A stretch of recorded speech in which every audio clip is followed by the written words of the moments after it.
verse of the second surah, Surah Al-Baqarah. And it began like this. It said, "Behold, your Lord said to the angels, I am going to place a vicegerent on earth." The Arabic word is khalifa. It means a representative or an emissary of mine.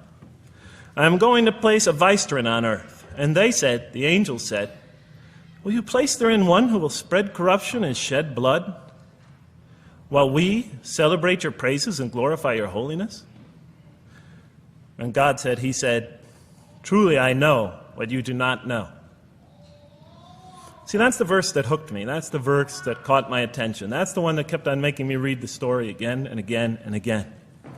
Because listen to the way it begins. "Behold, your Lord said to the angels, I am going to place a representative of mine on earth, a vicegerent of mine, an emissary, one who acts on my behalf." I thought, that's not the way it goes. You're not supposed to be placing man on the earth in some positive role, some elective office. You place man on earth as a punishment for his sin. Clearly, I knew the author didn't quite get the point. But still, it was an amazing line. But then I come to the next line, and it says, "And the angels say, will you place therein one who will spread corruption and shed blood, while we celebrate your praises and glorify you?" I looked at it again. I couldn't believe the question. They said, "Will you place therein one who will spread corruption and shed blood, while we, the angels, celebrate your praises and glorify you?" I looked at that and I said, exactly. That would be my question. Why would you create this being, supposedly for some positive role, when he's capable of doing tremendous wrongdoing? When he could spread corruption and shed much blood? Why would you create this violent and pernicious creature when you could create angels? As the angels clearly say, while we, the angels, celebrate your praises and glorify you. They're asking one of the most fundamental questions in the entire history of religion. Why create you, man, this utterly fallible creature, this creature who could rebel against God's will, who could do such tremendous wrongdoing, who could wreak havoc like no other creature on earth, when you can make them angels? And look where the question is being asked. It's being asked in heaven. It's almost like saying, look, why don't you just make them angels and be up here in heaven with us, Why don't you just make them angels, pop them into heaven, he's fine.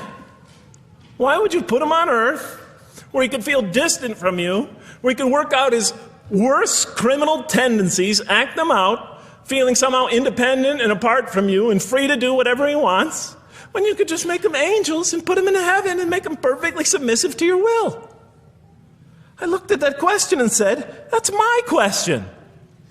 I'm not even a single verse into the story of mankind, and there before me I see my question. That whole question, everything that I ever thought, everything that I ever experienced, everything that I ever knew was in that question. It was as if the author took my life and wanted to pick out exactly the right question to humiliate me, to provoke me, to anger me.